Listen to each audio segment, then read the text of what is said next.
Audio Jungle. Assalamualaikum warahmatullahi wabarakatuh.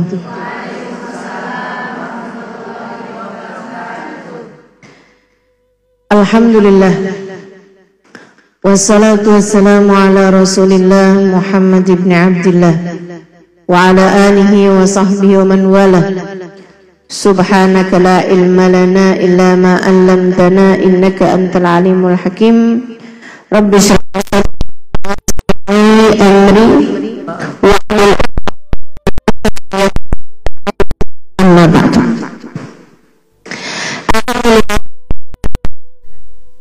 Pada hari ini kembali kita diizinkan Allah Subhanahu wa taala untuk bisa menghadiri majelis kajian bulanan kita yang masih membahas mengenai perempuan-perempuan di sekitar Nabi Muhammad alaihissalam.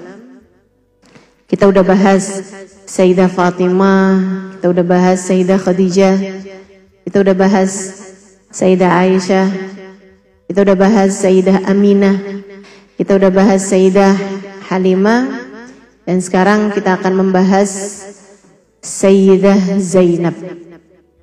Sayyidah Zainab bintun Nabi sallallahu alaihi wasallam. Sayyidah Zainab binti Muhammad. Saya yakin teman-teman yang hadir di sini kayak hampir nggak pernah dengar cerita tentang Sayyidah Zainab. Betul?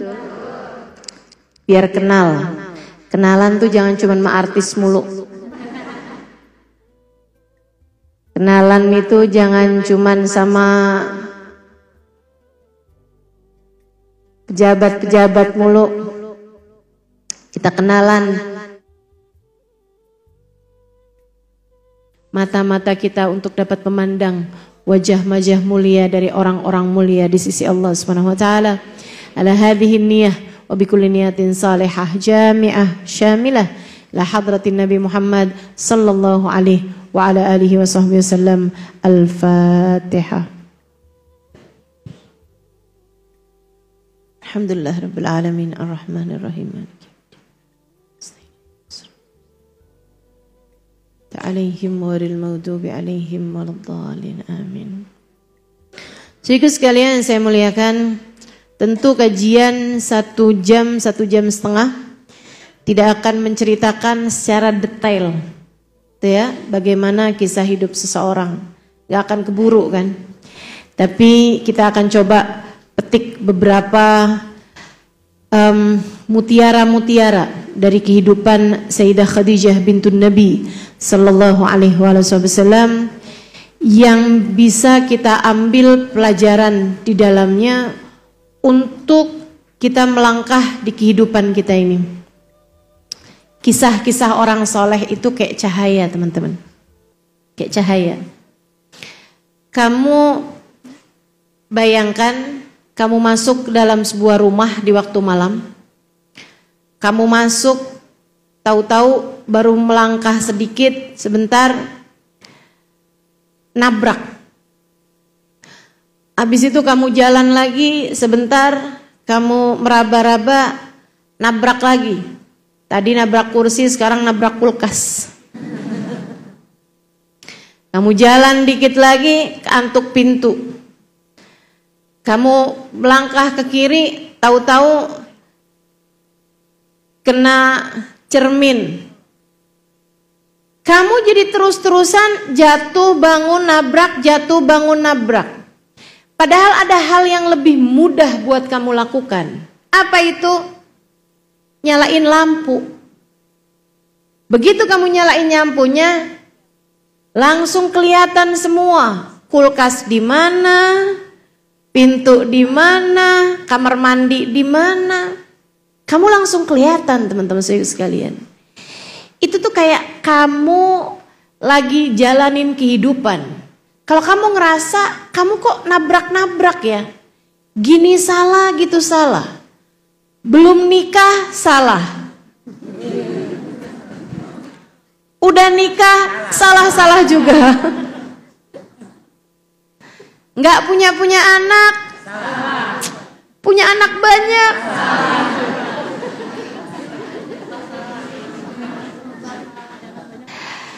kok salah-salah mulu nih kita jalanin kehidupan. Teman-teman saudaraku sekalian, nyalakan lampumu. Apa tuh lampu? Ilmu. Ilmu itu adalah cahaya.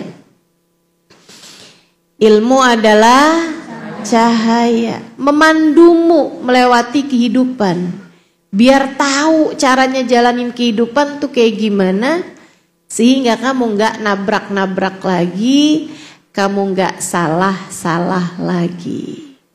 Cahaya hati itu adalah ilmu. Nah, salah satu dari ilmu besar untuk kita menjalani kehidupan adalah dengan belajar dari kehidupan orang-orang soleh sebelum kita. Dari kehidupan baginda Nabi Muhammad, dari kehidupan para nabi-nabinya Allah Subhanahu wa taala, dari kehidupan para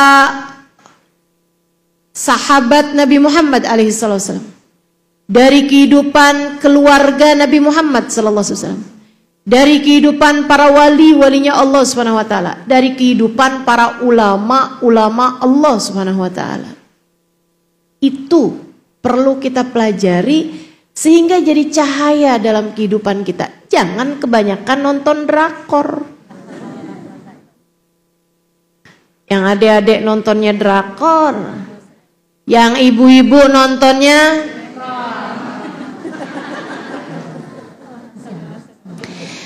inilah hasilnya. Hasilnya bawaan sama suami cemburuan mulu, curigaan mulu. Yang ditonton begituan kok modelnya tuh. Jangan salahkan kehidupanmu. Salahkanlah kamu tidak menggunakan lampumu. Kamu tidak menyalakan lampumu. Makanya jadi gelap. Makanya jadi nabrak-nabrak. Yuk bismillah. Kita mulai pelan-pelan, kita nyalakan lampu-lampu hidup kita satu demi satu. Biar kita di ruang tengah nggak nabrak-nabrak, di kamar tidur nggak nabrak-nabrak, di kamar mandi nggak jatuh. Kayaknya kamar mandi nggak nabrak-nabrak ya, paling jatuh, kepleset. Di dapur kita nggak nabrak-nabrak gitu. Biar terang. Hidup kita ini belajar dari kisah orang-orang saleh. Insya Allah. Nah, orang soleh yang mau kita pelajari saat ini adalah Sayyidah Zainab bintun Nabi sallallahu alaihi wasallam. Tadi udah baca Fatihahnya belum? Udah. Lupa tuh saya tuh. Saya rasa sekarang saya sudah mulai pikun. Saya curiga sama diri saya nih. Jangan-jangan umur saya nih nggak 44. Kalau periksa itu, Bu, ini penyakitnya manula. Ya Allah. Kenapa dah? Kayaknya saya penuaan dini.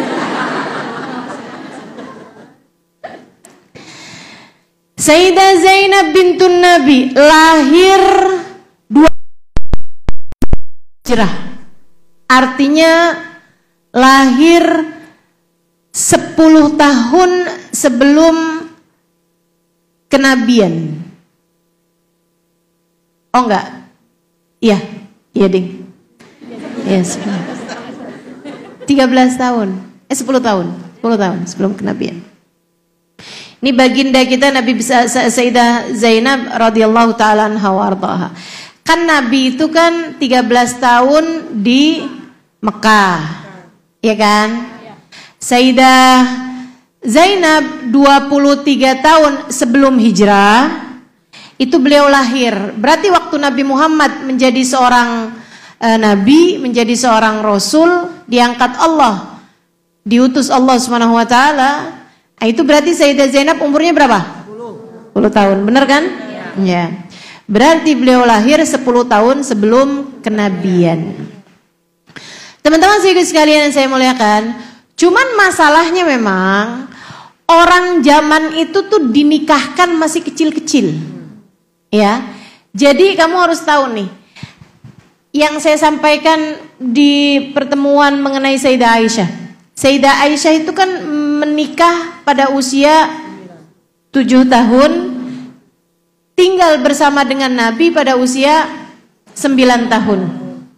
Jadi sekalian, saya ingatkan kembali bahwa saat Nabi Muhammad saat Sayyidah Aisyah usia 7 tahun, ketika Nabi Muhammad melamarnya untuk menikah dengannya, itu Sayyidah Aisyah udah jadi lamaran orang. Laku keras. Emang kamu?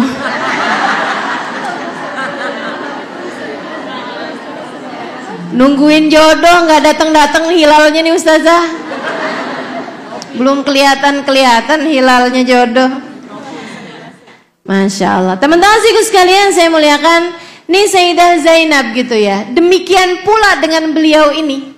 Jadi di saat usia Sayyidah Zainab itu 10 tahun, artinya ketika kenabian Nabi kita Muhammad alaihissalam datang, Sayyidah Zainab itu bahkan sudah menikah. Jadi usia 10 tahun itu sudah nikah. Saya nggak pasti usia beliau ketika nikah, ya mungkin 9 tahun gitu. Itu udah dinikahkan. Dinikahkan dengan sepupunya ibunya. Ya, Sayyidah Khadijah, ibunda Sayyidah Zainab, punya saudara sepupu namanya Abul As Ibn Rabi'. Catat, ntar ujian nggak bisa. Abul As Ibn Rabi'. Sehingga sekalian saya muliakan, nah menikah mereka itu, beliau ini adalah putri pertamanya Sayyidah Khadijah. Teman-teman saya sekalian, Sayyidah Zainab ini ya, putri pertamanya. Sayyidah Khadijah tuh ketika nikahin Sayyidah Zainab, kan masih anak-anak gitu kan, masih kecil ya. Memang zaman itu nikahin perempuan tuh di umur-umur sebegitu gitu. Dan rata-rata memang belum balik. Jadi balik tuh sudah di rumah suaminya gitu. Ya memang kebiasaannya kayak begitu.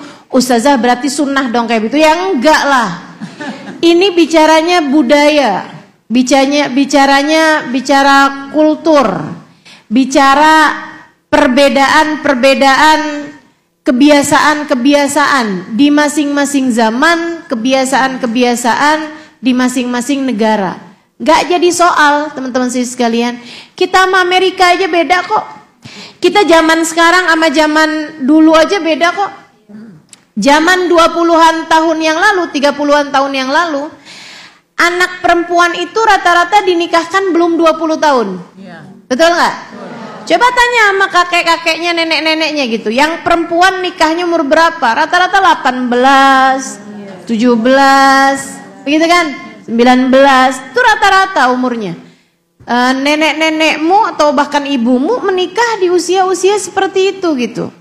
Nah kemudian tambah mundur nih. Kita sekarang, zaman kita sekarang, kalau rata-rata nih seumuran saya kalau nanya sama orang gitu, kamu nikah umur berapa? Yang seumuran saya ya, 40-an gitu kan. Itu rata-rata nikahnya umur 22 tahun, 21 tahun, yang seumuran saya. Anak zaman sekarang lebih mundur lagi. Betul nggak?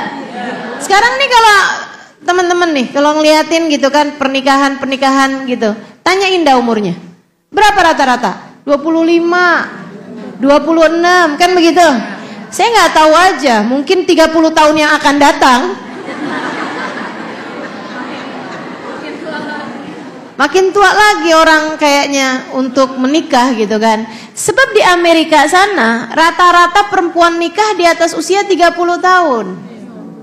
Kayak menganggap ada perempuan nikah di usia belum 30 tahun tuh kayak pernikahan dini. Ya ampun, genit banget kali ya, gitu nganggapnya. Jadi memang ini perubahan budaya, perubahan kebiasaan gitu ya. Dan itu nggak jadi soal sih, yang penting berada dalam jalan yang benar gitu. Artinya nikahnya itu sendiri, kehidupan sesudahnya menjadi kehidupan yang bagus gitu kan. Teman-teman sekalian saya muliakan, jadi bukan sunnah juga, tapi memang kebiasaan zaman tersebut itu mereka menikahkan anak-anak di usia dini yang perempuan, ya, yang perempuan. Saudara sekalian yang saya muliakan, dan mereka itu dalam nikah zaman itu ya, zaman itu sekali lagi, dalam nikah itu tidak ada batasan-batasan usia. Malah orang-orang zaman sekarang nih menganggap kayak tabu gitu. Kalau ada laki-laki umur 50 tahun nikah sama anak perempuan umur 20 tahun. Kayak rada gimana gitu, tuh masuk berita viral. Kakek-kakek 60 tahun menikah dengan anak perempuan 20 tahun gitu ya. Itu beritanya tuh pakai bahasa viral di depannya. Zaman itu enggak teman-teman. Makanya kayak Nabi Muhammad di usia 50 tahun menikah dengan Sayyidah Aisyah. Gitu hal yang biasa aja, hal yang lumrah aja. Sayyidah Khadijah bukan hanya dari laki-laki ke perempuan, tapi dari perempuan ke laki-laki juga. Sayyidah Khadijah berusia 40 tahun menikah dengan Nabi Muhammad berusia 25 tahun. Gitu. Itu biasa banget gitu. Nah, Sayyidah Zainab ini menikah dengan sepupunya ibunya, yaitu Abul As Ibn Rabi'. Begitu ya. Abul Asnya enggak anak-anak banget juga waktu menikah itu gitu. Nikahkan. Sayyidah Khadijah senang banget waktu menikahkan putrinya ini dengan sepupunya, dan Sayyidah Khadijah juga kenal sama dia. Sayyidah Khadijah juga melihat anaknya akhlaknya baik gitu kan, perilakunya baik, sama orang tua santun, sama anak-anak sayang. Teman-teman saya sekalian, karakter pribadi itu kan tidak berubah gitu ya. Makanya memang Nabi Muhammad juga ngasih arahan, kalau kamu lihat ada seseorang mendekati anakmu atau melamar anakmu dan dia adalah orang yang bagus agama dan bagus akhlaknya, nikahkanlah. Definisinya itu bukan bagus rupanya, bagus mobilnya, akan tetapi bagus agamanya, bagus akhlaknya, kepribadiannya bagus gitu. Nah itu kata Nabi Muhammad, nikahkanlah anak kamu tersebut dengan laki-laki itu. Jadi sekalian yang saya muliakan, jadi Sayyidah Khadijah itu senang banget. Nah, di antara bentuk kesenangan Sayyidah Khadijah itu melepas kalung. Kalung yang dari sejak awal nikah sama Nabi Muhammad, Sayyidah Khadijah sudah pakai kalung tersebut. Jadi ini kalung peninggalan banget lah gitu. Kalung kesayangan banget lah gitu. Kan orang tuh kan ada tuh kan, gitu ya, kayak punya barang-barang kesayangan gitu. Saya aja suka ditanya, Ustazah cincinnya itu mulu, kagak punya yang lain apa Ustazah? Banyak. Ada lah seenggaknya ada gitu kan. Ada, saya punya yang lain-lain, tapi yang ini punya nilai histori yang tidak ingin saya ceritakan padamu.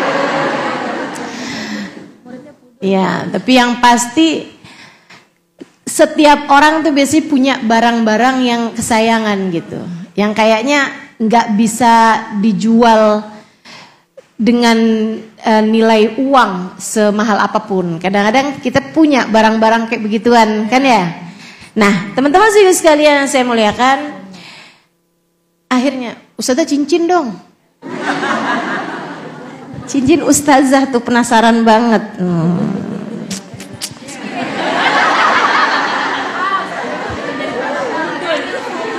Penasaran gak penasaran? Nanti tambah repot saya. Ini batunya dikasih sama Al-Habib Zain bin Smith. Kabarnya ini adalah cincin atau batunya ya, itu dipakai cukup lama sama Habib Zain. kemudian sama istri beliau, Hubabah Maryam, dulu zaman awal saya datang ke sini, beliau menyerahkan ini kepada saya. Jadi saya pakai tuh.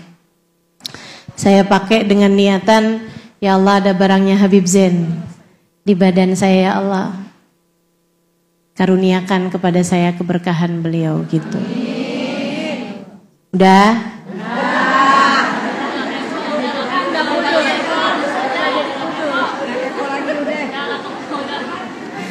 Ya lagi. Baik, teman-teman sekalian yang saya muliakan, kembali kepada Sayyidah Khadijah. Diserahkannya kalung tersebut. Dipakaikan, bukan diserahkan. Sayyidah Khadijah melepasnya dari leher beliau, dipakaikan kepada Sayyidah Zainab. Sayyidah Zainab seneng dong, girang. Lah, makasih Mama. Maka Sayyidah Khadijah pun, Sayyidah Zainab pun hari-hari pakai kalung tersebut itu. Sedikit sekalian, datanglah Islam. Jadi awal-awal kehidupan Sayyidah Zainab itu kehidupannya menyenangkan ya. Ibunya kaya raya, ayahnya sangat penyayang, kan gitu kan? Punya suami, suaminya juga baik, gitu. Kayak kehidupan alhamdulillah berjalan dengan ideal. Kehidupan berjalan dengan seperti yang beliau inginkan. Ya sakit-sakit biasa aja lah ya, mules. Biasa aja lah kan, flu gitu kan. Yang wajar-wajar aja lah. Sampai kemudian sesudah bertahun menikah, sesudah beberapa tahun menikah, gitu kayak setahun 2 tahun menikah, ayahnya kemudian menjadi seorang rasul. Ujian dimulai dari situ tuh. Anak mana yang gak sedih ngelihat ayahnya setiap kali keluar rumah pulangnya gak selamat? Ada aja. Entaran dilemparin orang kotoran, entaran ditaburin debu sampai sepenuh badan gitu. Entaran pulang dalam keadaan ada bekas-bekas memar. Sayyidah Zainab waktu itu sudah bersama dengan suaminya. Akan tapi kabar itu berulang-ulang beliau dengar dan berulang-ulang beliau saksikan. Kalau dengar kabar apa-apa, samperin ke rumah abahnya, abah gimana kabarnya? Masya Allah. Beliau hamil, punya anak dikasih nama Ali. Akan tetapi masih kecil anaknya meninggal dunia. Habis itu nggak punya anak lagi. Sehingga sekalian sampai Nabi Muhammad diboykot bersama dengan Sayyidah Khadijah gitu kan, tinggal di pengasingan. Zainab bersama dengan suaminya. Zainabnya masuk Islam, suaminya enggak mau masuk Islam. Ya iman gak bisa dipaksa. Tapi memang zaman itu belum ada kewajiban kalau istri masuk Islam dia harus pisah dari suaminya. Kalau suami masuk Islam dia harus pisah dari istrinya, tuh belum ada kewajiban seperti itu. Karena memang Islamnya kan masih lemah. Kalau kayak begitu membuat kericuhan dalam masyarakat kan. Orang mau masuk Islam mikir-mikir panjang banget. Udahlah belum tentu selamat. Habis itu mesti jauh dari keluarga gitu kan. Nah, jadi syariat itu berjalan pelan-pelan teman-teman saya sekalian. Bahkan zaman-zaman itu sholat aja belum wajib kok. Sholat 5 waktu itu belum diwajibkan. Jadi seperti itu Sayyidah Zainab tinggal di rumahnya bersama dengan suaminya yang belum Islam. Beliau sendiri sudah beriman kepada Allah Subhanahu wa taala, beriman kepada Rasulullah Muhammad sallallahu alaihi wasallam beserta dengan seluruh keluarganya, semuanya beriman ya. Artinya kayak Sayyidah Fatimah, Sayyidah Ruqayyah, Sayyidah Ummu Kalthum gitu. Semuanya menjadi orang-orang yang beriman pada Nabi kita Muhammad alaihi salatu wasallam. Sampai ibundanya meninggal. Sayyidah Zainab sebagai sebagai perempuan pertama, ya kita bisa bayangkan seperti apa luka hati beliau, seperti apa kesedihan dalam hati beliau, apalagi beliau lihat habisnya Nabi Muhammad ditinggal oleh istrinya, oleh ibundanya gitu ya, oleh Sayyidah Khadijah. Itu tuh Sayyidah Zainab ngelihat Nabi Muhammad tuh tambah yang semakin kuat gangguan yang beliau terima dari orang-orang Quraisy. Sampai membuat Nabi jarang-jarang keluar rumah. Nabi itu sampai jarang-jarang keluar rumah.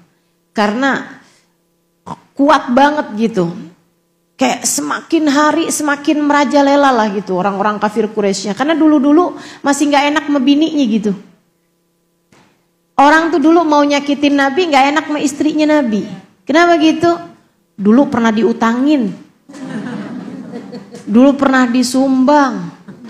Dulu nih lagi kesusahan yang bantu istrinya. Kan gak enak tuh mau ngapa-ngapain suaminya karena gak enak sama istrinya. Begitu istrinya meninggal udah habis-habisan Nabi Muhammad. Sampai kadang-kadang kalau Nabi Muhammad pergi juga gitu, keluar juga dari rumah, pulangnya itu memar-memar badan beliau. Segala macam perlakuan. Sayyidah Zainab udah tiap kayak gitu nangis aja, udah mau gimana lagi gitu. Mau gimana lagi. Sehingga sekalian, sementara Abul Asnya juga belum masuk Islam. Saya bisa ngebayangin itu ya. Kayak apa luka hatinya Sayyidah Zainab ketika dia ngelihat ayahnya berada dalam keadaan digangguin, disiksa sama orang-orang kafir Quraisy, teman-teman. Sementara ketika dia pulang ke rumah, salah satu dari orang Quraisy itu adalah suaminya. Kayak apa coba?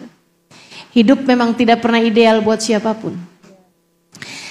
Suaminya memang tidak pernah ikut serta mukul Nabi, nggak pernah. Dia bagaimanapun sayang sama mertuanya, dia bagaimanapun cinta sama Nabi Muhammad SAW sebagai mertua. Akan tetapi dia termasuk di antara orang-orang kafir Quraisy yang memang kalau misalnya mereka ngobrol apa-apa tentang Nabi Muhammad, gangguan yang akan mereka berikan kepada Nabi Muhammad dan lain sebagainya, ya Abul As berada di antara kelompok mereka itu, mau gak mau gitu. Mau gak mau. Dan dia juga berulang-ulang diminta sama orang kafir Quraisy untuk menceraikan istrinya. Biar Nabi Muhammadnya sibuk gitu kan. Tapi dia menolak permintaan tersebut karena cinta. Sayang. Dia sayang sama Sayyidah Zainab. Dan juga ngerasa gak punya alasan untuk melakukan hal yang seperti itu gitu. Dia sayang juga sama Nabi Muhammad SAW. Meskipun itu tadi belum beriman atau tidak beriman. Saudaraku sekalian yang saya muliakan, sampai akhirnya Nabi Muhammad pun berangkat hijrah. Itu kan keadaan Quraisy pada saat itu. Orang-orang Quraisy itu kan berencana untuk membunuh Nabi Muhammad. Malam Nabi Muhammad berangkat hijrah itu, Sayyidah Zainab gak bisa tidur semalaman. Ya Allah, akankah besok hari aku mendengar kabar ayahandaku telah bersimbah darah, dibunuh sama orang-orang kafir Quraisy. Galau luar biasa. Tapi besokannya didengar kabar katanya orang Quraisy nggak nemu nabinya berangkat, mereka ketiduran. Alhamdulillah ya Allah, jagalah ayahandaku ya Allah. Sampai dengar kabar lagi bahwa Nabi Muhammad nggak ketahuan ada di mana gitu kan. Dan beberapa waktu lamanya dengar kabar ayahandanya sudah selamat, ada di Madinah. Nabi abisnya berangkat ke Madinah tuh, berhasil berangkat ke Madinah. Nabi memerintahkan putri-putrinya, 2 putrinya untuk hijrah ke Madinah.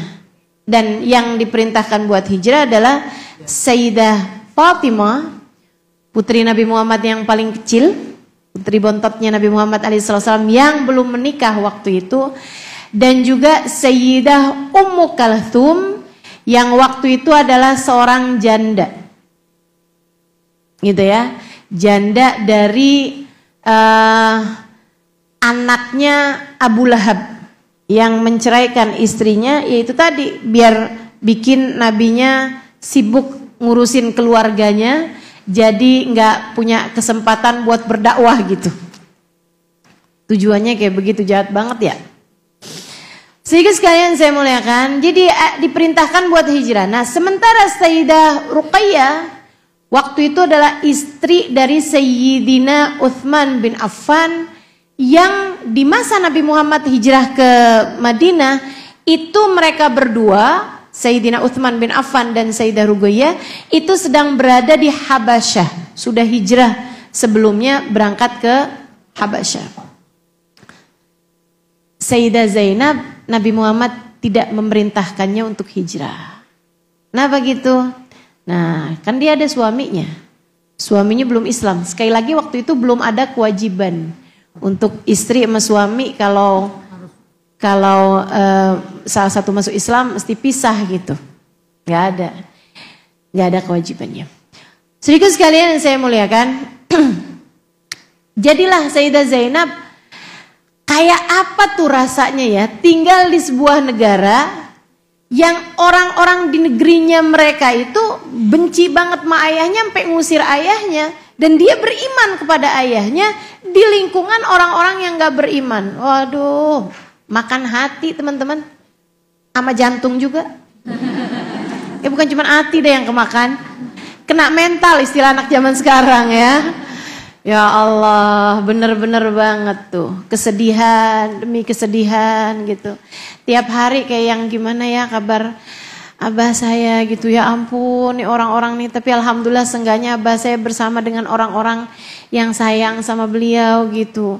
Cuman kan kesel banget kan nih dengar kabar orang-orang kafir Quraisy nih merencanakan untuk menyerang gitu kan. Sampailah terjadi perang Badar. Di antara yang berangkat perang Badar adalah Abul As di pasukan orang-orang kafir. Hidup tidak pernah ideal. Hidup tidak mudah untukmu wahai Sayyidah. Tentu hidup tidak mudah untukmu wahai Sayyidah Zainab. Sedikit sekalian saya muliakan, suaminya berangkat. Kita kan kalau suami mau berangkat perang, kalau perangnya itu adalah untuk melawan orang-orang musuh gitu ya, orang-orang yang memang enggak seiman sama kita, kan melepas suami ini kan enak. Pulang-pulang syahid ngarepin dia menang. Maksudnya gini, kalaupun sampai kalah dia mati syahid gitu kan, kalaupun selamat, yang diharapkan selamat atau kemenangan gitu.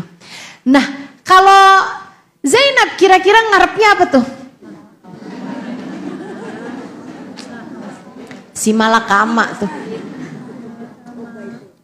Bener-bener repot ini ya. Ngarepin orang Islam menang, suaminya.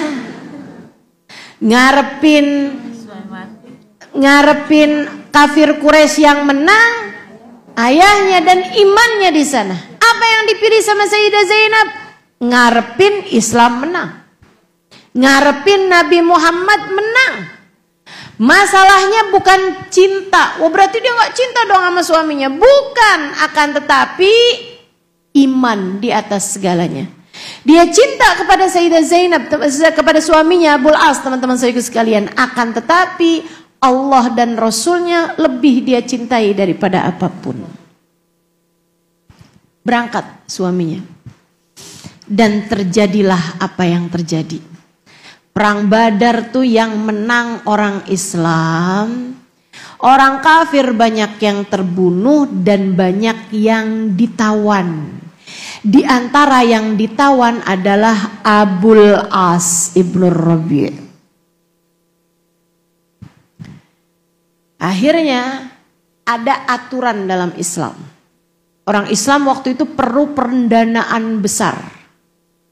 Jadilah teman-teman, Nabi Muhammad ngasih pengumuman, nih masing-masing yang jadi tawanan bisa ditebus. Kumpulin dah harta kalian, kasihin kemari, gitu ya.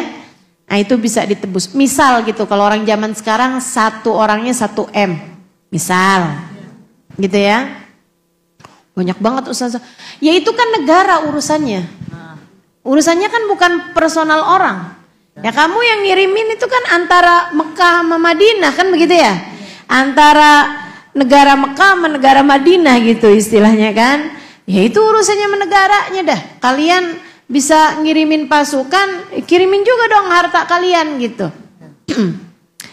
Maka masing-masing dari kaum kafir Quraisy yang ngerasa saudaranya, kerabatnya, suaminya, anaknya, bapaknya jadi tawanan, mereka pun mengirimkan harta untuk tebusan. Rasul si ini udah ditebus, dia datang bawa hartanya gitu kan. Nabi Muhammad menerima, dilepaskan tawanannya. Muhammad menerima, lepaskan tawanannya. Ya Rasul, ini dikirimkan untuk menebus Abul As ibn Rabi dari putrimu wahai Rasulullah. Ya Allah, ini kisah hidup macam apa sih ini? Kamu senang nonton sinetron, teman-teman, nonton film-film gitu ya, itu kan fiksi. Ini kisah nyata loh. Ini kisah nyata tentang bagindamu Nabi besar Muhammad. Mantunya ditebus sama putrinya. Putrinya mengirimkan harta untuk tebusan. Diambil sama Nabi Muhammad harta itu, kiriman itu. Dibuka sama Nabi Muhammad, isinya kalung. Kalung yang bertahun Nabi Muhammad melihatnya melingkar di leher Sayyidah Khadijah istrinya. Bertahun Nabi Muhammad melihat kalung tersebut melingkar di leher istrinya Khadijah. Yang sangat dicintainya, yang sangat membelanya di awal-awal Islam. Di saat belum ada sesiapapun yang membelanya. Nabi Muhammad tuh awal-awal Islam. Ketika Nabi Muhammad pulang dalam keadaan terluka. Ketika Nabi Muhammad pulang dalam keadaan terhina. Ketika Nabi Muhammad mendengarkan segala cacian makian kaum Quraisy. Nabi Muhammad akan pulang menceritakan itu semuanya kepada istrinya. Dan saat itu istrinya mengenakan kalung itu, teman-teman. Kayak apa rasanya? Kayak apa rasanya? Saudaraku sekalian saya muliakan, di awal-awal sebelum Nabi Muhammad terutus menjadi seorang utusan, Sayyidah Khadijah yang justru yakin bahwa Nabi Muhammad akan menjadi seorang nabi. Dan Nabi selalu melihat kalung itu melingkar di leher istrinya. Nabi ketika melihat membuka tempat perhiasan itu ya, dan ngebuka di dalamnya ada kalung istrinya yang sekarang jadi kalung putrinya. Nabi Muhammad sampai terlihat gemetar tangannya, kemudian darafat uyunuh, langsung matanya memerah, berlinang, kemudian banjir air mata beliau. Nabi kemudian bilang, karena sahabat kayak yang ngelihat kenapa nih gitu. Nabi Muhammad sallallahu alaihi wasallam mengatakan, "Inna binti arsalat li qiladat zaujati Khadijah." Putri saya nih ngirimin kalungnya istri saya Khadijah yang dipakaikan padanya pada hari pernikahannya. Katanya Nabi Muhammad SAW, kalau kalian izinkan, nih akhlak Nabi ya. Nabi itu Nabi teman-teman. Nabi itu sesudah perintah Nabi itu nggak ada pembahasan. Orang tuh semuanya harus berkata sami'na. Tapi Nabi Muhammad bilang kalau kalian izinkan, kalau kalian berkenan. Bagaimana jika Abul As kita bebaskan dan kita kembalikan kalung ini kepada putriku Zainab. Semua sahabat yang ada di situ gantian nangis, mereka kemudian bilang, "Bala ya Rasulullah, tentu wahai Rasul, kerjakan apapun yang kau inginkan. Tentu Rasul, kita bebaskan menantumu tanpa tebusan, tentu wahai Rasulullah." Nabi kemudian menyerahkan kalung itu kembali kepada Abul As. Yang bawa kan bukan Abul As. Serahkan kepada Abul As, kemudian bilang, kembalikan ini kepada putriku. Tapi dengan satu persyaratan. Nabi bisikin kepada Abul As. Sahabat gak ada yang dengar tuh. Namanya juga dibisikin. Kalau orang denger mah gak usah dibisikin ya enggak. Kamu tuh jangan sok kepo kalau ngelihat orang dibisikin.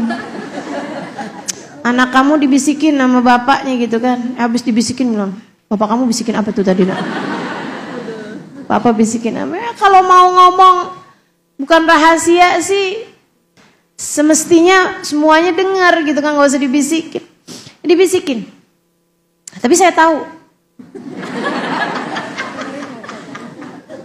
Karena udah jadi fakta sejarah sesudahnya diceritakan.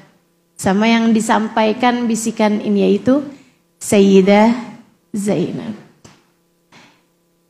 Abul As, kembalikan kalung ini kepada putriku Zainab.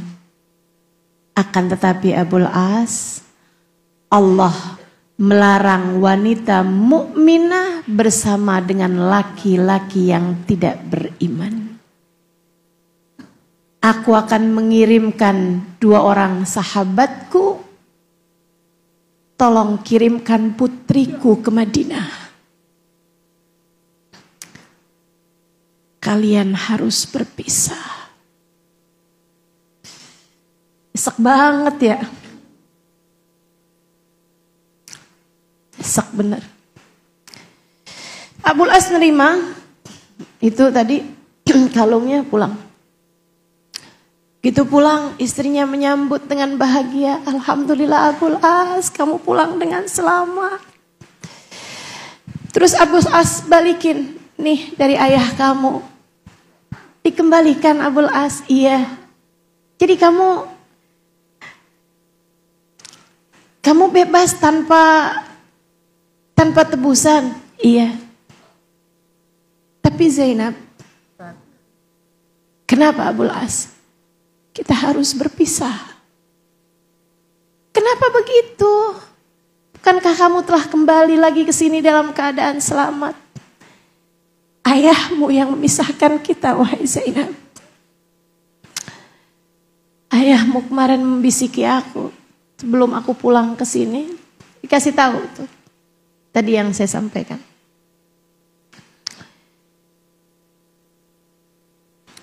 Nangis Sayyidah Zainab teman-teman.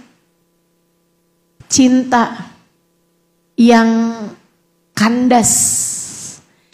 Cinta yang harus terpisah dengan iman.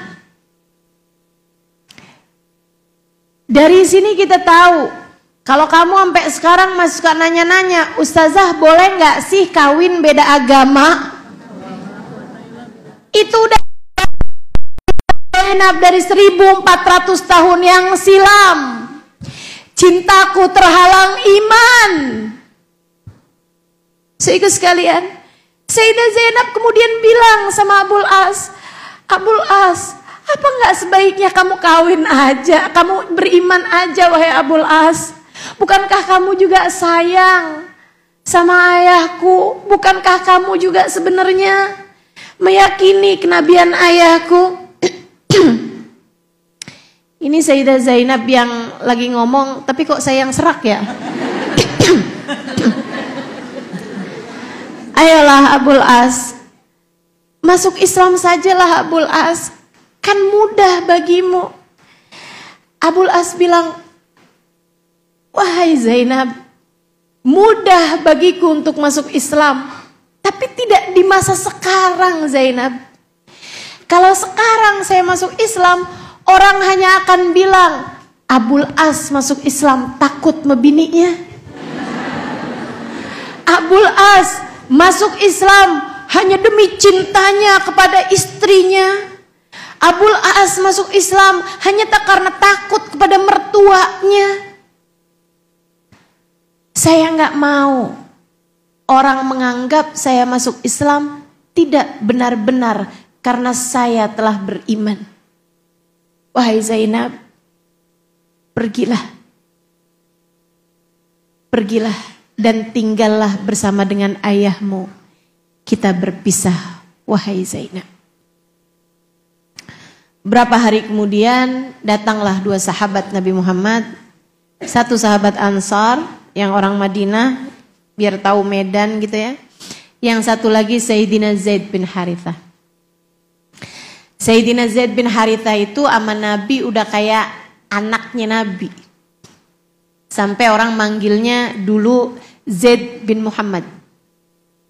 Sebelum ada firman Allah, gak boleh memanggil dengan nama ayah angkat gitu. Ud'uhum li'abaihim kata Allah.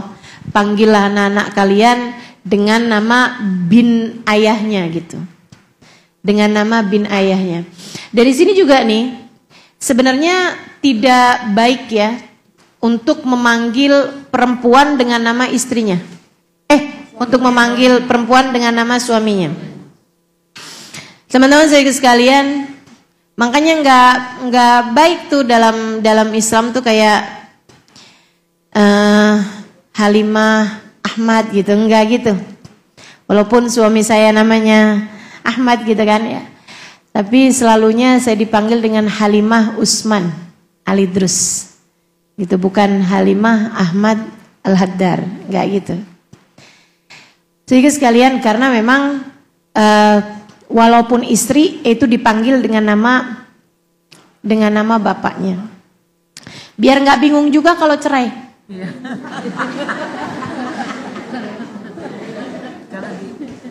Nah, suka bingung-bingung tuh kan, udah namanya nih dipanggil dengan nama suaminya gitu ya. Dengan nama suaminya, sampai ibu-ibu tuh semuanya tuh Ibu Agus gitu kan manggilnya.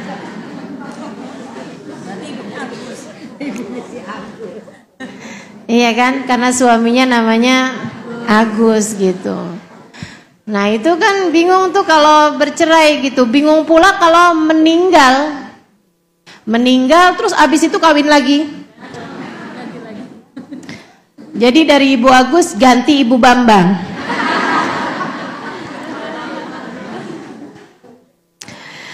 Sehingga sekalian yang saya muliakan, sampai kemudian Sayyidina Zaid bin Harithah datang menjemput Sayyidah Zainab untuk berangkat ke Madinah. Tapi hidup tidak semudah itu. Saya tuh sampai baca sejarahnya Sayyidah Zainab ini ya, saya jadi mikir gitu teman-teman. Saya suka mikir kan gini nih, kalau baca sejarahnya Nabi gitu, ya Allah bukan saya sih, kenapa nggak saya gitu, yang jadi putri Nabi misalnya gitu, yang jadi istri Nabi gitu ya. Tapi kalau saya baca sejarah orang-orang hebat ini teman-teman sekalian, saya jadi mikir gitu, saya ngerti kenapa bukan saya. Berat teman-teman, berat. Jadi Sayyidah Khadijah, Sampai makan daun-daun hijau tuh kayak gimana rasanya. Sampai beliau bilang gigi saya tambah hari tambah tajam aja. Kayak apa rasanya gitu. Sampai beliau cerita, saya liatin tuh kotoran saya udah gak kuning lagi jadi hijau. Ya Allah, ya Allah. Saya bacanya saya ngerti kenapa Sayyidah Khadijah dan bukan saya. Saya mah kaum rebahan. Orang yang dikasih sakit sedikit ngeluh, aduh. Bukan kita. Yang dipilih Allah sebagai perempuan-perempuan besar. Mendampingi kehidupan manusia terbesar. Ada di sekeliling manusia terpilih di sisi Allah Subhanahu wa taala yang namanya menghiasi pintu-pintu surga. Bukan kita, teman-teman, bukan kita. Gak ada yang mudah. Tidak kehidupan Sayyidah Khadijah, tidak kehidupan Sayyidah Aisyah, tidak kehidupan Sayyidah Fatimah, tidak pula bahkan kehidupan Sayyidah Zainab. Saudaraku sekalian, Sayyidah Zainab ketika diceraikan oleh suaminya, terpaksa pisah sama suaminya. Karena tadi itu, kita berpisah, wahai Zainab. Abul As, kenapa kamu harus berpisah dengan saya? Bukankah sekarang kamu sudah berada di rumah kembali dalam keadaan selamat? Bukan saya yang ingin berpisah denganmu, wahai Zainab. Kalau itu bukan saya juga, wahai Abul As.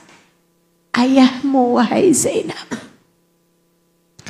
Saudariku sekalian yang saya muliakan, saat itu Sayyidah Zainab sedang mulai mengandung anak Abul As.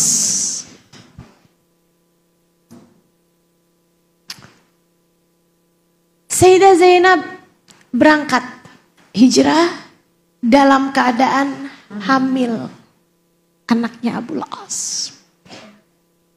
Saudaraku sekalian saya muliakan, baru mau keluar dari kota Mekah, rombongan itu yang udah sembunyi-sembunyi nih berangkat hijrah, ketahuan juga sama orang kafir Quraisy. Mereka kemudian mengirimkan panah ke mereka bertiga ini.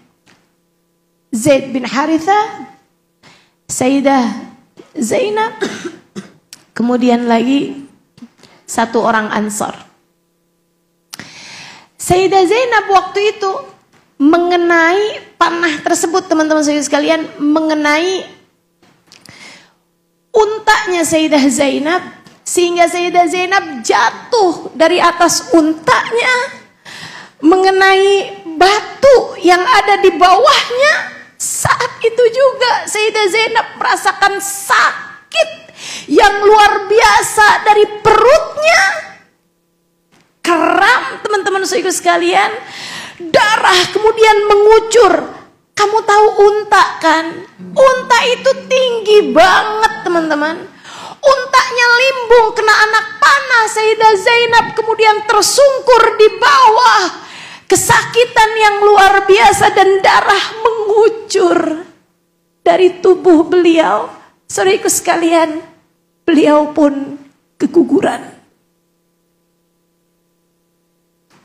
Saya nggak tahu rasanya keguguran. Tapi saya pernah dengar katanya orang keguguran tuh lebih daripada melahirkan. Wallahu a'lam. Kebayang kayak apa sakitnya, teman-teman. Wah, panik semuanya nih. Zaid bin Harithah panik, kemudian satunya juga panik gitu kan. Orang-orang kafir Quraisynya itu kemudian juga mendatanginya, kemudian bilang, emang gak boleh kan hijrah? Kalian mau berangkat ke Madinah kan? Gak bisa, balikin dia kembali. Dia harus berada di tangan suaminya. Maka Sayyidah Zainab pun dibawa kembali ke rumahnya Abul As. Abul As bingung, kami sudah berpisah. Tapi kondisi istrimu seperti ini gitu kan. Kata Abul As, saya tidak peduli dengan bagaimana syariat Islam bicara, bagaimana ajaran agama Islam. Akan tetapi yang saya tahu, pastilah kemanusiaan, bantu orang sakit di atas semua agama. Betul kan? Gak punya siapa-siapa. Sayyidah Zainab, saudaranya semuanya udah berangkat hijrah teman-teman. Sayyidah Ruqayyah udah ada di Habasyah, Sayyidah Ummu Kalthum dan Sayyidah Fatimah udah berangkat ke Madinah. Ayahandanya ada di Madinah. Dia gak punya siapa-siapa, dia gak punya anak. Yang dia punya satu-satunya adalah Abul As, suaminya yang sekarang sudah menjadi mantan. Kalau pisahnya karena cerai bisa rujuk. Pisahnya karena agama, Abul As pun tetap dalam pendiriannya tidak mau masuk dalam agama Islam tentu saja. Sehingga akhirnya dia pun merawat istrinya. Merawat istrinya sampai istrinya dalam keadaan mulai sehat baik-baik aja. Entah berapa minggu gitu. Ketika kondisi kayak udah 2 bulan, 3 bulan, Nabi Muhammad kembali mengutus Sayyidina Zaid bin Harithah bersama dengan laki-laki Ansor, kemudian berangkat menjemput Sayyidah Zainab. Sehingga sekalian yang saya muliakan, berangkatlah Sayyidah Zainab ke sana dan tinggallah kembali dia dalam dikasih rumah sama Nabi Muhammad SAW. Sebenarnya bukan mirip rumah sih ya, kayak mirip kamar gitu. Kecil aja gitu. Tapi ditinggalkan di sana Sayyidah Zainab. Sayyidah Zainab cukup berbahagia, cukup senang dengan kondisi saat itu karena ya udah gitu, dia udah gak punya suami, tapi sekarang dia bersama dengan ayahandanya. Rumahnya sangat dekat ya dengan Nabi Muhammad SAW. Dia tiap hari aja barengan sama ayahnya gitu. Alhamdulillah, sholat, ibadah, enak gitu kan. Sebagai sekalian saya muliakan, satu hari, ini dramanya masih panjang nih. Satu hari, Abul As bawa barang dagangan. Abul As bawa barang dagangan. Dia kayak bawa barang dagangnya beberapa orang-orang kafir Quraisy gitu. Bukan punyanya dia sendiri nih. Dia mimpin sebuah kafilah dagang yang memang melewati Madinah. Arahnya tuh menuju ke Syam dan itu melewati Madinah teman-teman. Mau gak mau gitu. Kalau nggak mau ngelewatin Madinah tuh muternya jauh banget gitu kan. Itu kayak yang perjalanan misalnya bisa ditempuh dalam 3 hari. Bisa jadi 2 minggu gitu. Kalau nggak lewat arah Madinah. Jadi akhirnya dia pun lewatin arah Madinah. Berharap-harap mudah-mudahan nih nggak kena orang Islam. Nggak ketangkep sama orang Islam dalam perbatasan. Tahu-taunya ketangkep. Tahu-taunya ketangkep. Jadi dia habis bawa barang dagangan, habis dagang nih ceritanya. Ini ya ceritanya gini nih. Habis dagang bawa barang dagangannya orang-orang kafir Quraisy gitu kan. Waktu arah berangkat tuh nggak lewatin Madinah. Udah didagangin semuanya. Nah itu kemudian kan duit hasil dagangnya itu dibelikan barang-barang yang ada di Syam. Kemudian dibawa pulang menuju ke Mekah. Nah itu ngelewatin Madinah.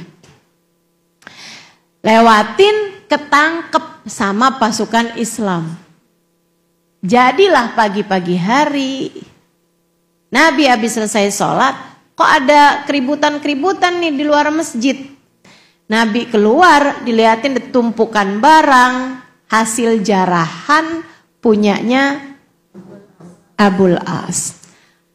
Nah, barangnya punyanya Abul As di situ ditawan, gitu kan? Sementara Abul Asnya berhasil kabur, teman-teman. Jadi waktu ketangkep tuh Abul Asnya lari gitu. Abul Asnya lari, barang-barangnya ketangkep. Gitu kan, barang-barang ditinggalin. Akhirnya kemudian ketangkeplah barang-barangnya Abul As ditaruh di depan masjid.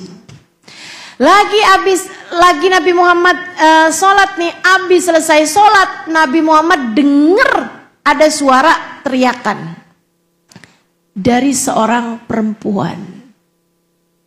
Jadi rupanya malam-malam itu ketika ketangkep nih ininya datang, maksudnya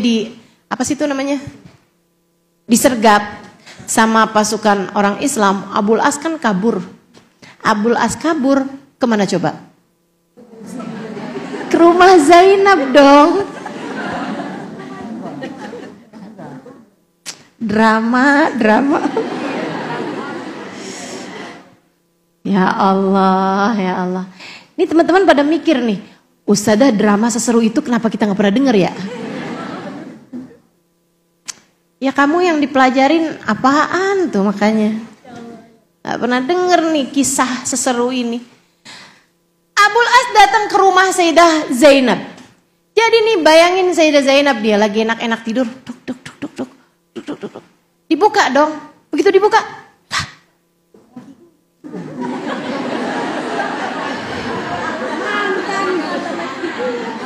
Sampai ngimpi apa enggak nih ya? Kan lagi tidur tuh malam-malam.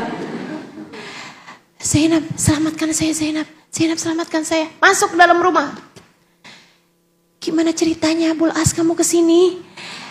Maaf Abul As, kan kamu gak beriman. Kamu udah beriman Abul As. Jangan tanya itu dulu Zainab.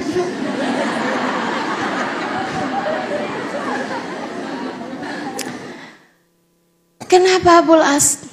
Boleh minta minum? Ya kan haus habis lari ya kan.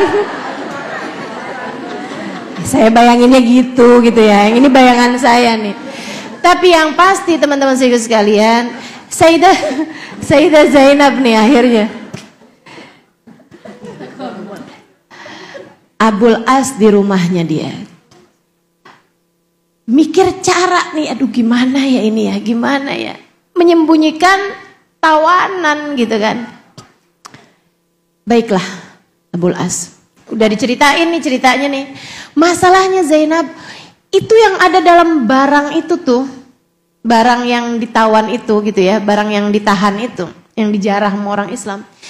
Itu tuh punyanya Muawiyah, punyanya Fulan bin Fulan, punyanya Fulan bin Fulan gitu. Nama orang-orang kafir nih yang disebut dan orang-orang yang enggak akan membiarkan Abul As selamat kalau pulang nggak bawa barangnya dia gitu. Kebayangkan Zainab bagaimana nasib saya? Ya Zainab kepikiran juga kan. Ini kan kayak suami kelilit pinjol.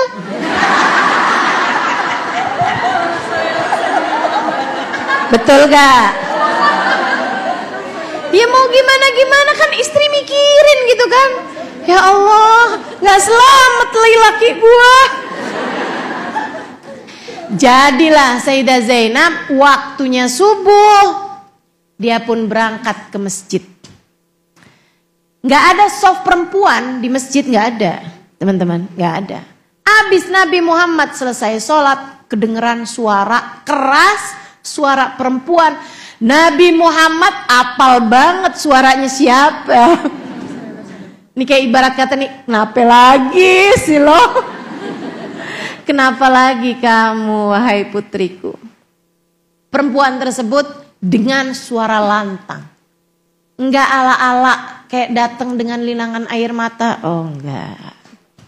Dia adalah perempuan berhati baja yang sudah melewati berbagai macam hal dalam kehidupan. Perempuan tersebut dengan suara lantang berkata, saya adalah penjamin Abul As bin Rabi'. Saya Zainab bintu Muhammad. Saya penjamin Abul As ibn Rabi'. Nabi Muhammad dengar suara itu. Nabi Muhammad kemudian cari tahu apa masalahnya. Nabi dibawa keluar, dikasih lihat jarahan tadi malam, hasil jarahan dari Abul As. Tapi dia dengar, ucapan putrinya nih. Saya penjamin Abul As ibnu Rabi. Itu di masa itu tuh kayak ada aturan hartanya orang kafir gitu ya. Kalau kena jarah, bukan kalau kena jarah.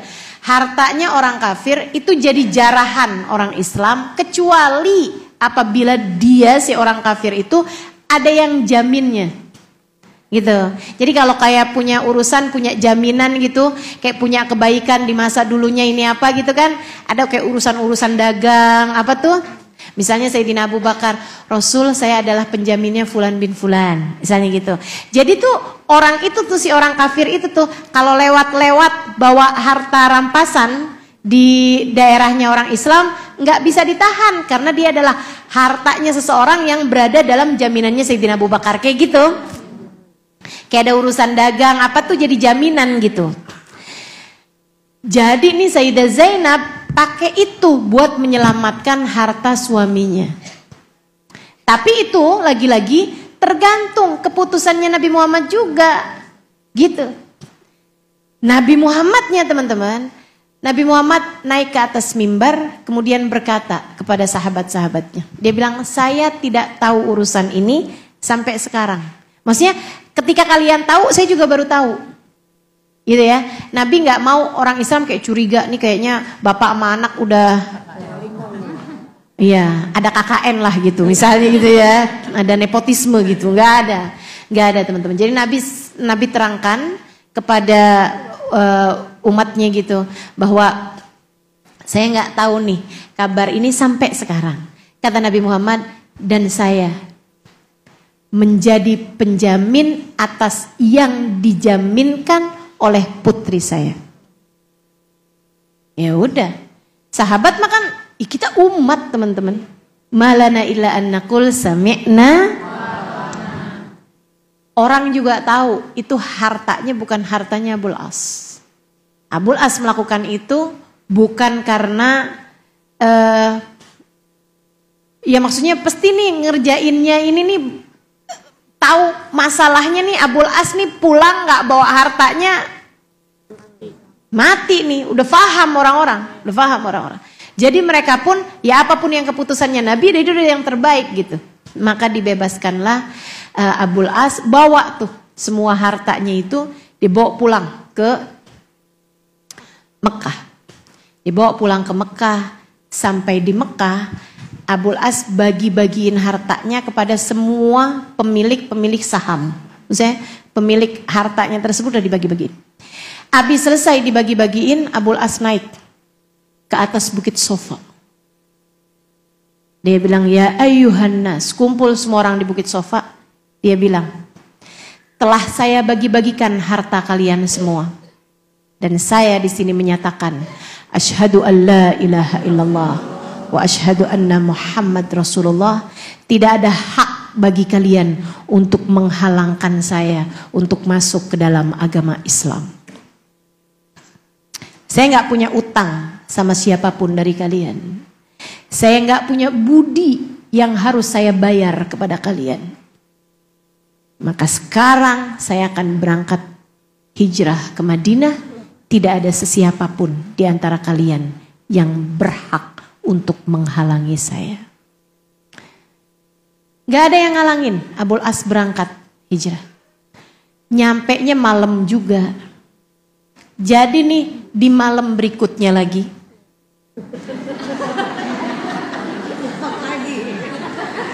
Sesudah beberapa minggu, teman-teman saya sekalian, sesudah beberapa minggu dari kejadian yang pertama, gitu ya, ada ketokan pintu lagi di waktu malam. Sayyidah Zainab kayak berasa dejavu. Apalagi nih, ngimpikah saya gitu ya? Bener aja, dibuka dia lagi.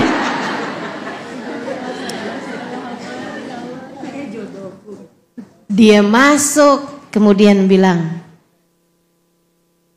ya Zainab. Masuk. Oh ya, yang tadi tuh. Yang tadi tuh abisnya Nabi Muhammad bebasin Abul As. Zainab, habisnya Nabi Muhammad mendengar suaranya Zainab tuh, terus Nabi Muhammad bilang kan, Nabi Muhammad bilang, aku menjadi penjamin siapa yang dizaminkan oleh Zainab putriku gitu. Nabi Muhammad tuh menemui Zainab, dibisikin lagi. Yang tadi bisikinnya kan sama Abul As, yang pertama tuh. Sekarang dibisikin kepada Zainab. Karena nih kan masalahnya nih, suaminya nih kan ada di rumahnya Zainab. Coba, kamu kebayang kira-kira Nabi Muhammad bisikin apa? Teman-teman sekalian saya muliakan, Nabi Muhammad tuh gak bilang, bikin malu aja Zainab, kamu tuh maksud kamu apa?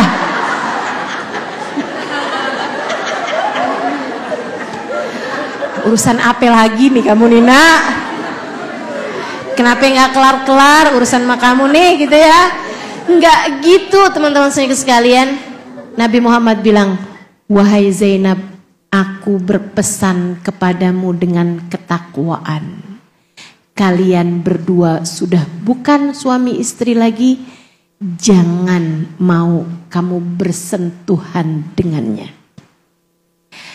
Sampai urusan genting kayak begitu, pesannya Nabi Muhammad, jaga diri wahai anakku sayang, kamu tidak halal dengannya.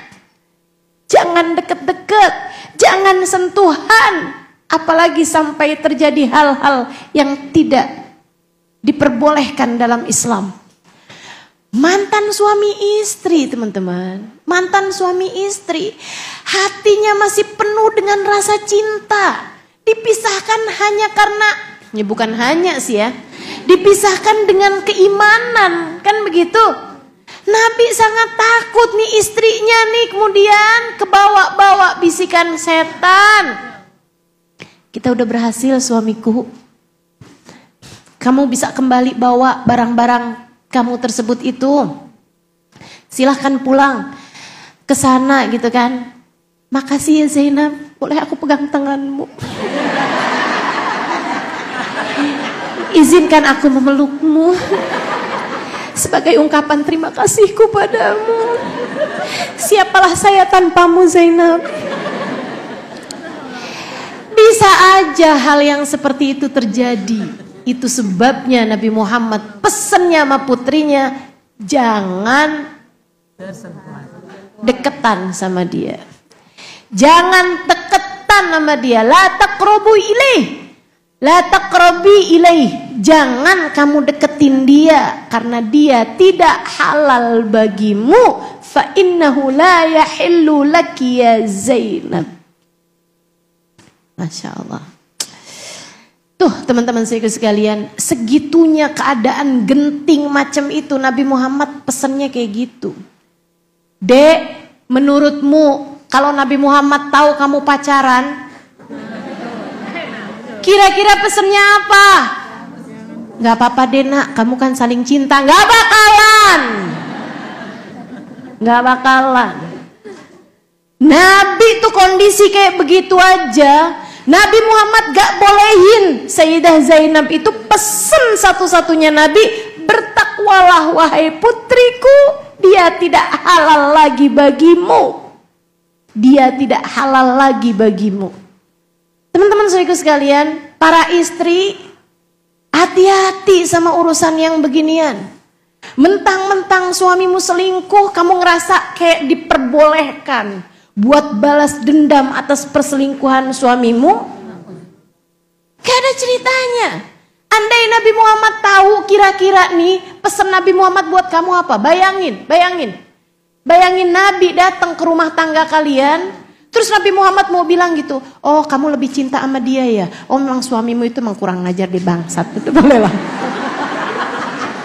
Jadi kamu mau balas dendam, suami kamu gak menghargai cinta kamu, iya nak, silahkan. Kayak gitu. Gak ada ceritanya teman-teman sekalian. Nabi pasti akan berpesan kepadamu, bertakwalah. Jangan dekat siapapun yang tidak halal bagimu. Bertakwalah. Jangan mau dekat dengan siapapun yang tidak halal bagimu. Jelas dek? Jelas kak? Jelas Bu? Masya Allah. Ini saya mesti neges-negesin nih urusan beginian. Beritanya santer, urusan gitu mulu. Masya Allah, Masya Allah. Ustazah, emang suami saya nggak cinta sama saya Ustazah. Dia juga nggak mau melepaskan saya. Gimana cara saya Ustazah? Sementara ada laki-laki lain yang begitu tulus mencintai saya.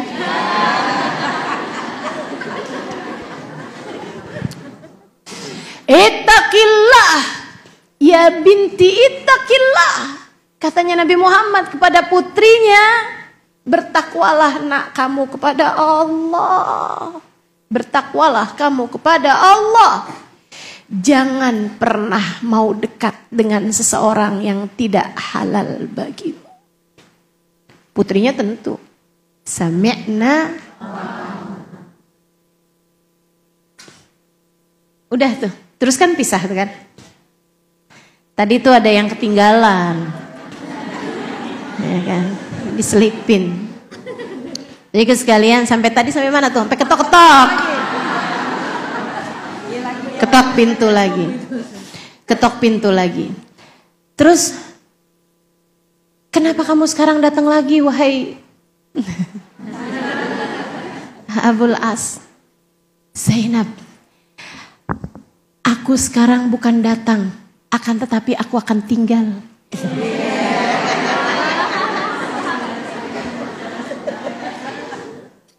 Aku sudah beriman kepada Allah wahai Zainab, dan aku telah menyatakan diri beriman kepada ayahandamu baginda Nabi besar Muhammad sallallahu alaihi wasallam.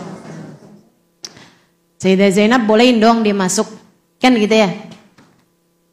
Tapi katanya Zainab, bagaimanapun kita telah dipisahkan, maka besok pagi kita akan segera menemui ayahanda. Enggak berani dekat. Nggak berani itu. Mesra-mesraan gitu, nggak ada ceritanya. Nggak ada ceritanya. Besok paginya mereka berdua datang ke tempat Nabi Muhammad. Nabi Muhammad mengakadkan kembali. Nikah lagi. Jadi Nabi Muhammad pegang lagi tangannya Abul As untuk yang kedua kalinya. Kemudian berkata, angkahtuka wa zawwajtuka Abul As ibn Rabi' ibnati Zainab binti Muhammad. Abul Asnya kembali bilang, qabiltu nikahaha wa tazwijaha bil mahlil madkur. Pakai ada maharnya lagi gitu kan. Nikahlah kemudian mereka, alhamdulillah happy ending. Sempat punya anak perempuan namanya Umamah. Kalau teman-teman pernah baca, ada kisah Nabi Muhammad sholat sambil gendong anak perempuan. Ya, sambil gendong anak. Nabi sholat, kalau berdiri digendong sama Nabi. Kalau Nabi waktunya mau sujud tuh ditaruh sama Nabi Muhammad alaihissalam. Waktunya Nabi mau ruku ditaruh anak tersebut. Nabi ruku, Nabi i'tidal, Nabi sujud. Ntar Nabi mau bangun lagi dari sujud, gendong lagi anak tersebut. Itu adalah Umamah binti Zainab, Umamah binti Abul As ibn Rabi', gitu ya. Nah, Umamah ini umurnya panjang teman-teman sekalian, sampai kemudian waktu Umamah udah gadis gitu ya, Umamah ini dinikah oleh Sayyidina Ali bin Abi Thalib yang waktu itu istrinya Sayyidah Fatimah meninggal dunia. Kaya.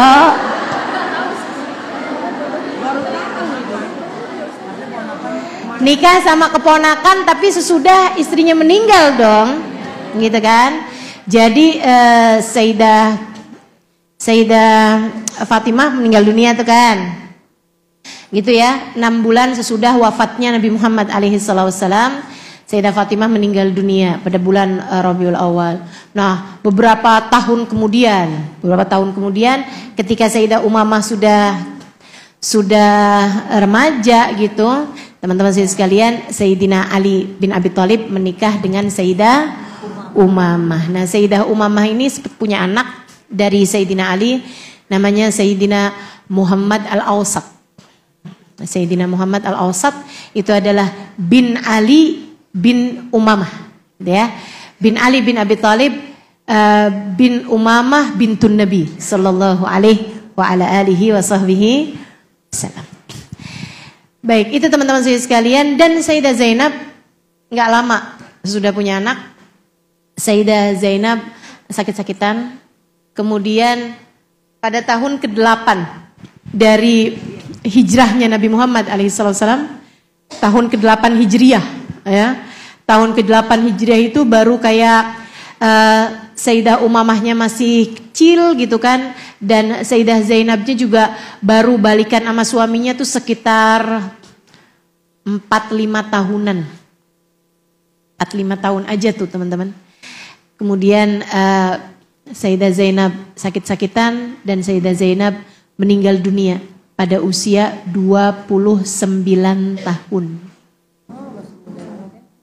29 tahun. Itu Nabi Muhammad yang memandikan Sayyidah Saudah, istri Nabi Muhammad alaihissalam, bersama dengan Sayyidah Ummu Salamah yang memandikan Sayyidah Zainab, ya. Karena kan anaknya masih kecil gitu kan. Jadi yang memandikan adalah dua istri dari istri-istrinya Nabi Muhammad alaihissalam yang bernama Sayyidah Saudah dan Sayyidah Ummu Salamah. Sementara yang memasukkan ke dalam liang lahat Nabi Muhammad sallallahu alaihi wasallam sendiri. Beliau yang memasukkannya ke dalam liang lahat. Kemudian Nabi Muhammad berdiri, Nabi Muhammad menguburkan, dan itu Nabi Muhammad terlihat merah mukanya, air mata berderayan dari wajah Nabi Muhammad sallallahu alaihi wasallam. Ketika ditanya, adakah engkau tidak ridho dengan kematiannya wahai Rasulullah? Saya sampai nangis gitu loh. Nabi Muhammad bilang, bal radid, saya tentu ridho dengan apapun keputusan Allah Subhanahu wa taala. Saya hanya tidak sampai hati membayangkan tanah nanti akan menghimpit tubuh putriku Zainab. Perempuan yang sangat disayang sama Nabi Muhammad. Perempuan yang melewati banyak hal-hal besar dalam kehidupan. Teman-teman sekalian, semoga Allah karuniakan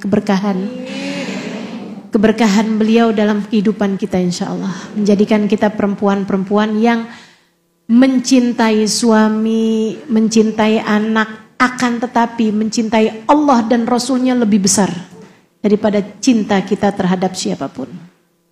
Menjadikan kita di atas takwa, tidak ada lagi hal yang perlu kita bela. Meskipun kita cinta, takwa kita harus di atas cinta kita. Meskipun kita cinta, takwa kita harus di atas cinta kita. Lupakan kisah Laila Majnun. Lupakan kisah Romeo and Juliet. Bagimu, cinta sejati seharusnya adalah cinta Zainab dan Abul As. Seharusnya cinta sejati kita teladannya adalah baginda Nabi besar Muhammad bersama dengan Sayyidah Khadijah bintu Khuwailid. Seharusnya panutan cinta kita adalah Sayyidina Ali dan Sayyidah Fatimah Zahra. Kita punya kisah-kisah cinta yang sangat indah teman-teman. Maka gak usah berkiblat kepada Romeo and Juliet, Cinderella dengan pangeran, atau putri tidur, atau bawang.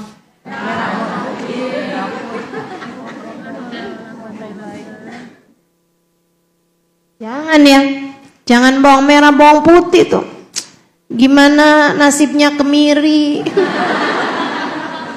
nasibnya merica gitu kan, kesian. Ayolah, gak usah hidup dalam dongeng teman-teman sekalian. Atau kisah-kisah yang kamu dengar, kamu baca di dongeng-dongeng itu bukan menjadi panutanmu, bukan menjadi teladanmu. Demi cinta aku rela mati, enggak gitu ceritanya. Nggak gitu ceritanya. Demi cinta kan kugadaikan keimanan. Astagfirullah. Astagfirullah. Saudaraku sekalian saya muliakan, kisah sejati adalah kisahnya Sayyidah Zainab dengan Abul As. Cinta sejati itu baru namanya. Kalau cinta kita terhalang dengan keimanan, maka aku akan meraih keimananku dan meninggalkanmu. Apapun yang terjadi, iman di atas segalanya. Ketika Nabi Muhammad berpesan, jangan deketi dia wahai Zainab, sesungguhnya dia tidak halal lagi bagimu. Sayyidah Zainab menjadikan itu di atas kepalanya, teman-teman. Dijunjung tinggi oleh Sayyidah Zainab. Maka adik-adik gak pernah boleh, tidak pernah diperkenankan menjadikan cinta sebagai alasanmu berbuat dosa. Cinta tidak pernah cukup sebagai alasanmu untuk berbuat dosa. Kenapa gitu? Sebab Allah seharusnya lebih kamu cintai di atas segalanya. Wallahu la ya'muru bil fahsya. Dan Allah tidak akan pernah memerintahkan kita kepada perbuatan-perbuatan dosa. Maka kalau kamu gara-gara cintamu kepada seorang laki-laki membuatmu rela mengerjakan perbuatan-perbuatan dosa, artinya ada yang lebih kamu cintai dari laki-laki itu. Siapa? Dirimu sendiri. Hawa nafsumu sendiri. Dan ada yang lebih kamu cintai dari laki-laki itu. Siapa? Setan yang mengajarkan kepada kamu, yang mendekatkanmu kepada perzinaan, dan seolah-olah karena cinta kamu boleh mengerjakan segalanya. Makanya nggak pernah jadi cinta sejati. Coba liatin yang sampai berzina sebelum pernikahan, coba liatin habisnya pernikahan seperti apa kabar cintanya. Yang saya bela-belain sebelum nikah sampai menghalalkan segala cara. Saya kemudian menikah dengannya, gimana hasilnya? Gimana hasilnya? Saya mau dengar. Gimana hasilnya? Teman-teman saya sekalian, ternyata dia tidak sebaik yang aku kira. Ya iyalah, temenannya sama setan. Dia pun juga sama, ternyata perempuan yang saya rela menghalalkan segala cara untuk mendapatkannya, ternyata tidak seindah yang aku kira. Ya iyalah, kalian berdua berdepan sama setan. Teman-teman saudara sekalian, setan tuh sebelum nikah dia berusaha untuk mendekatkan kalian kepada perzinaan. Akan tetapi jika sesudah pernikahan, visi misinya setan berubah. Program kerja setan ganti. Apa tuh? Berusaha mengarahkan kalian berdua kepada perpisahan. Terutama kalau kalian udah punya banyak anak. Terutama kalau udah ada anak 1, anak 2, anak 3, seterusnya. Teman-teman saya sekalian, gak ada tugas setan lebih mulia daripada memisahkan kalian berdua. Mau ikut menjalannya setan? Kamu dulu pacaran ngikutin hawa nafsu, ngikutin setan. Sekarang kamu menikah mau ngikutin setan juga. Nanti di akhirat siap-siap juga mau ngikutin setan. Naudzubillah min dzalik. Pinggirkan urusan setan. Sampaikan kepada hatimu, saatku menempuh jalan takwaku. Saatku menempuh jalan Nabi Muhammad sallallahu alaihi wasallam. Saatku menempuh ihdinas siratal mustaqim, jalan yang lurus. Jalannya Nabi Muhammad. Jalannya Sayyidah Khadijah. Jalannya Sayyidah Fatimah. Jalannya Sayyidah Aisyah. Jalannya Sayyidah Zainab. Mari kita tempuh saudariku sekalian. Perlahan-lahan hingga semoga jalan ini menyambungkan kita dengan mereka. Amin. Untukmu perempuan-perempuan bertakwa. Untukmu adik-adikku yang solehah. Untukmu anak-anakku yang solehah. Jatuh bangunmu di atas muka bumi ini tak mengapa. Luka-lukamu di atas muka bumi ini tak mengapa. Kesabaranmu menghadapi berbagai macam ujian dalam kehidupan, kesakitan-kesakitan dalam kehidupan tak mengapa. Selagi itu membawamu kepada suatu hari di mana rohmu keluar, sementara Allah telah menjanjikan, irji'i ila rabbiki radiyatan mardiyah. Kembalilah kepada Tuhanmu. Kamu cinta padanya, Allah pun cinta padamu. Fadkhuli fi ibadi. Silahkan bergabung bersama hamba-hambaku. Silahkan bergabung bersama dengan Nabi Muhammad dan keluarganya.